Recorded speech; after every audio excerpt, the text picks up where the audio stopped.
بسم اللہ الرحمن الرحیم رب اشرح لی صدری ویسر لی امری واحلل عقدۃ من لسانی یفقہوا قولی واجعل لی وزیرا من اہلی۔ دین اسلام کی کھلم کھلا تبلیغ میں جو اذیتیں تکالیف مسلمانوں کو اور خود رسول اللہ صلی اللہ علیہ وسلم کو پیش آئیں، اس میں سے چند ایک واقعات کا یہاں ہم نے ذکر کیا، لیکن ان تمام تکالیف کا احاطہ کرنا اور ذکر کرنا محال ہے، کیونکہ ہم جانتے ہیں کہ رسول اللہ صلی اللہ علیہ وسلم نے مکہ میں 13 سال تبلیغ کا کام انجام دیا۔ ان 13 سال میں انگنت دن اور بے شمار گھنٹے ہوتے ہیں جس میں ہزاروں مشکلات کا سامنا سرور کائنات صلی اللہ علیہ وسلم نے کیا ہوگا، جس کا احاطہ کرنا ناممکن ہے۔ بہرحال ان تمام حالات کے پیش نظر حکمت کا تقاضا یہ تھا کہ رسول اللہ صلی اللہ علیہ وسلم اپنے اصحاب کو اسلام کی کھلم کھلا تبلیغ سے روک دے۔ بار بار ٹکراؤ، بیجا ستم سے مسلمانوں کے خاتمے یا ان پر مزید تشدد کا سلسلہ بڑھ ہی سکتا تھا، اور کسی بھی لیڈر کا کام اپنے لوگوں کو ایسے حالات میں محفوظ کرنا ضروری ہوتا ہے۔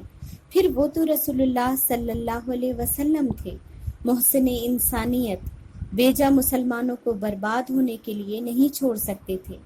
لہٰذا رسول اللہ نے صحابہ کو اپنی عبادات، تبلیغ، ملنا جلنا سب پس پردہ کرنے کا مشورہ دیا، اور اسی مصلحت کے پیش نظر صحابہ کرام کو کسی الگ تھلگ جگہ کی ضرورت تھی۔ قبیلہ مخزوم وہی قبیلہ تھا جس سے ابو جہل تھا۔ اسی قبیلے کے 17 سالہ نوجوان ارقم بن ابو ارقم نے اپنا گھر اس مقصد کے لیے مسلمانوں کو پیش کیا، جو بستی سے دور کوہ صفا پر تھا۔ امید تھی کہ دشمنان اسلام کی نظر اور سوچ بہت دن تک نہ سہی، کچھ خاص وقت تک ہی سہی، وہاں نہ جا سکے گی، اور اس طرح مسلمان کچھ دن ان کے ظلم و جبر کا نشانہ نہ بن سکیں گے، خفیہ طور پر جمع ہو سکیں گے۔ اس طرح اللہ نے ارقم بن ارقم کو اس کام کے لیے چنا کہ ان کا گھر سن 5 نبوت کو اسلام کا پہلا مرکز اور مدرسہ بنا، جہاں مسلمان مل کر نماز ادا کرتے۔ رسول اللہ صلی اللہ علیہ وسلم نے رسول اللہ صلی اللہ علیہ وسلم سے اسلام کی تعلیمات حاصل کرتے اور اپنے دل کو اسلام کے نور سے منور کرتے تھے۔ اس سے یہ بات بھی واضح ہو جاتی ہے کہ کلام الہی کو سیکھنے اور جاننے کے لیے اکٹھے مل بیٹھنا ضروری ہے، کسی معلم کا ہونا اور ایک جگہ کا تعین لازمی ہے۔ یوں ہی گھر میں بیٹھ کر ہم اس کی تعلیمات کو اس طریقے سے نہیں سمجھ سکتے جس طرح کچھ لوگ ایک ساتھ بیٹھ کر غور و فکر کے ساتھ سمجھ سکتے ہیں۔ لیکن بڑے افسوس کی بات ہے، جس دور میں ہم نے آنکھ کھولی وہاں ہمارے 3 سال کے بچے کو تو چند حرف سیکھنے کے لیے ماحول، جگہ اور ٹیچر کی ضرورت ہوتی ہے۔ اس کے بغیر اس کی بہترین تربیت، تعلیم نہیں ہو سکتی۔ لیکن کلام الہی کے لیے ایسے کسی ماحول، جگہ اور معلم کی ہم ضرورت محسوس نہیں کرتے۔ اس کا متن اور بصد احسان ترجمہ اکیلے بیٹھ کر پڑھ لینا ہمارے لیے کافی اور اس کا حق ادا کرنا ہو جاتا ہے۔ خیر، میں آپ سب کو اس اہم نقطے پر غور کرنے کی دعوت دیتی ہوں۔ حبشہ کی طرف ہجرت۔ مدرسہ کے قیام کے بعد دوسرا کام جو رسول اللہ صلی اللہ علیہ وسلم نے کیا وہ تھا ملک حبشہ کی طرف مسلمانوں کو ہجرت کرنے کی اجازت دینا۔ آپ صلی اللہ علیہ وسلم نے یہ بات اچھی طرح معلوم کر لی تھی کہ حبشہ کا بادشاہ نجاشی ایک انصاف پسند بادشاہ ہے، اس کے ملک میں کسی پر ظلم نہیں ہوتا۔ لہٰذا آپ نے رجب سن 5 نبوت کو مسلمانوں کے پہلے قافلے کو ہجرت کی اجازت دی۔ آپ نے فرمایا، اگر تم حبشہ کی سرزمین کی طرف نکل جاؤ تو وہاں ایک بادشاہ ہے جس کی سلطنت میں کسی پر ظلم نہیں ہوتا، اور وہ سچائی کی سرزمین ہے، حتیٰ کہ اللہ تمہارے لیے کوئی اور راستہ نکال دے۔ یہ اسلام کی پہلی ہجرت تھی جس میں 12 مرد اور 4 عورتیں تھیں۔ ان کے سردار حضرت عثمان بن عفان تھے۔ ان کے ساتھ رسول اللہ صلی اللہ علیہ وسلم کی صاحبزادی جو کہ عثمان کی منکوحہ تھی حضرت رقیہ تھی۔ یہ حضرت ابراہیم اور حضرت لوط کے بعد پہلا گھرانہ تھا، یعنی پہلی فیملی تھی جس نے اللہ کے راستے میں اللہ کے لیے ہجرت کی۔ سبحان اللہ۔ یہ لوگ رات کی تاریکی میں لوگوں سے بچتے ہوئے اپنے منزل کی جانب روانہ ہوئے۔ بحر احمر کے بندرگاہ شعیبہ پہنچے۔ خوش قسمتی سے 2 تجارتی کشتیاں وہاں روانگی کے لیے تیار تھیں، جو انہیں رات کی تاریکی میں اپنے اندر سمیٹ کر حبشہ کے لیے روانہ ہو گئیں۔ قریش کو قدر تاخیر سے ان کے روانگی کا پتہ چلا تو انہوں نے ساحل تک اپنے ہرکارے دوڑائے، لیکن بے سود۔ صحابہ کرام اللہ کی رحمت سے ان کے تشدد اور پہنچ سے کافی دور نکل چکے تھے۔ ہجرت حبشہ کے غالباً 2 مہینے بعد رمضان 5 نبوت ایک دن آپ صلی اللہ علیہ وسلم حرم تشریف لائے۔ اس وقت قریش کے بڑے بڑے سردار وہاں موجود تھے۔ آپ نے اچانک ان کے درمیان کھڑے ہو کر سورہ نجم کی وہ آیات جو تازہ نازل ہوئی تھی پڑھنی شروع کر دی، اور اس کے ساتھ ہی ایک عجیب و غریب واقعہ پیش آیا۔ اہل مکہ کی زبان عربی تھی، اس کی خوبصورتی اور دلکشی کو ان سے بہتر کون سمجھ سکتا تھا۔ جب انہوں نے اللہ کے رسول کی زبان سے اس کلام کو سنا تو وہ سنتے چلے گئے۔ کلام الہی اپنی جاذبیت کے ساتھ ان کے دلوں میں اترنے لگا۔ وہ خاموش دم بخود بغیر روکے ٹوکے اس کلام کو سنتے رہے۔ ان کا خود اپنی ذات سے اختیار اس لمحے ختم ہو چکا تھا اور انہیں کسی بات کا ہوش نہ تھا۔ وہ اس کلام کے سحر میں تھے۔ سورہ کے آخر میں جب ڈانٹ ڈپٹ والی آیات آئیں تو ان کے دل لرز اٹھے، اور پھر جب آپ صلی اللہ علیہ وسلم نے یہ آیت پڑھ کر سجدہ کیا، فَاسْجُدُوا لِلَّهِ وَاعْبُدُوا، اللہ کے لیے سجدہ کرو اور عبادت کرو، تو بے خودی کے عالم میں تمام اہل مکہ جن میں بڑے بڑے سردار شامل تھے اس حکم ربانی کی تعمیل میں سجدہ ریز ہو گئے، اور کسی میں اس حکم کی سرتابی کی ہمت نہ تھی سوائے امیہ بن خلف کے۔ ابن مسعود کی روایت کے مطابق جب نبی صلی اللہ علیہ وسلم نے سورہ نجم کی تلاوت کی تو پوری قوم کا کوئی فرد نہ بچا جس نے سجدہ نہ کیا ہو۔ ایک آدمی نے ایک مٹھی کنکری یا مٹی لی اور اسے چہرے کے اوپر تک لے گیا اور کہا میرے لیے یہی کافی ہے، اور یہ آدمی امیہ بن خلف تھا۔ سچ بات ہے، رب تعالیٰ اگر چاہتا تو اس زمین پر کوئی اس کے خلاف ایک تنکا بھی ہلانے کی طاقت نہ رکھتا، اور اسی طرح اگر وہ چاہتا تو یہاں سانس لینے والا ہر انسان اس پر ایمان لاتا، خوشی خوشی یا ناخوش ہو کر۔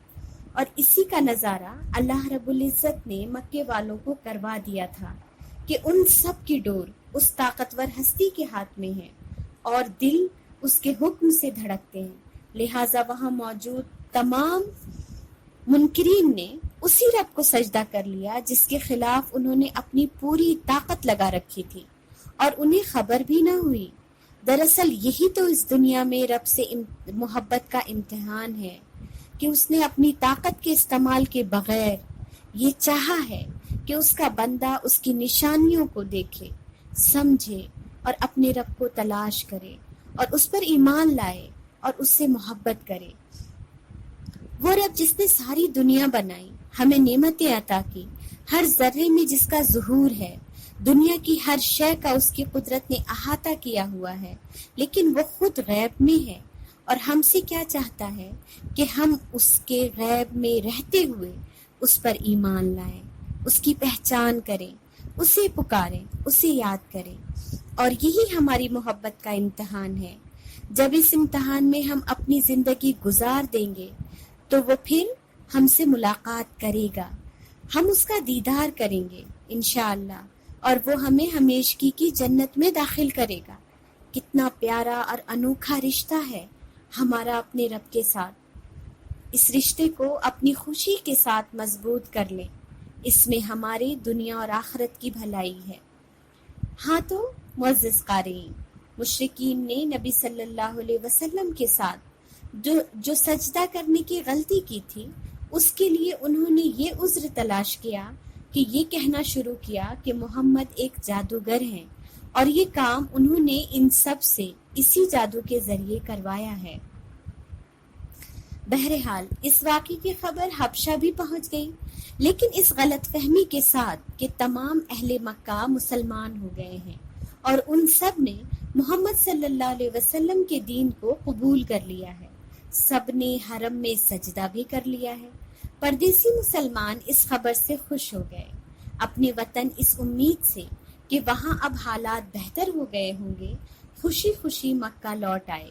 مکہ کے قریب آ کر انہیں صحیح حالات کا علم ہوا تو ان میں سے کچھ واپس حبشہ کی طرف پلٹ گئے اور کچھ مکہ آ گئے۔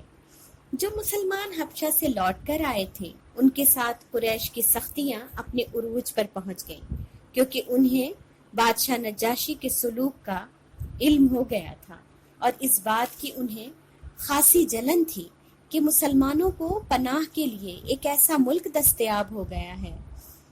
صورتحال کو دیکھتے ہوئے رسول اللہ صلی اللہ علیہ وسلم نے صحابہ کرام کو دوبارہ ہجرت حبشہ کا حکم دیا، لہٰذا اس بار 82 مرد اور 18 عورتوں نے ہجرت کی۔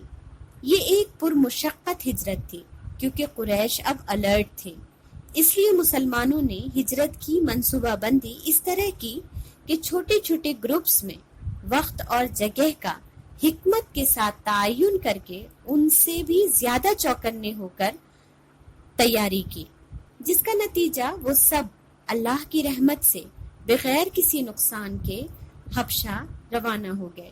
سرداران قریش کے لیے یہ بات بہت تکلیف دہ تھی کہ مسلمانوں کو ایک ایسا ملک دستیاب ہو گیا ہے جہاں وہ بغیر کسی خطرے کے کھلم کھلا اپنے دین پر عمل کر رہے ہیں۔ لہٰذا ان کے شیطانی دماغ نے منصوبہ بنایا، اپنے 2 جوان عمرو بن عاص اور عبداللہ بن ربیعہ کو تیار کیا۔ یہ 2 ہوشیار جوان تھے جنہیں حبشہ جا کر ان کے منصوبے کو پورا کرنا تھا۔ اس منصوبے کے تحت ان کے ساتھ بیش قیمتی تحائف اور نذرانے روانہ کیے گئے۔ پروگرام کے مطابق چھوٹے بڑے تمام وزیروں، پادریوں کے لیے تحفے دیے گئے جو رشوت کے طور پر انہیں دیے جانے تھے، تاکہ ان تحفوں کے ذریعے ان سب کی مسلمانوں کے خلاف حمایت حاصل کی جا سکے۔ عمرو بن عاص اور عبداللہ بن ربیعہ نے حبشہ پہنچ کر منصوبے کے مطابق وزیروں اور پادریوں سے ملاقاتیں کی اور انہیں تحفے دیے اور اپنے مقصد میں ان سب کو شامل کیا۔ اگلے دن یہ دونوں اشخاص بادشاہ نجاشی کے حضور حاضر ہوئے، ان کو بھی بیش قیمتی تحائف پیش کیے اور اپنی عرض ان کے سامنے پیش کی۔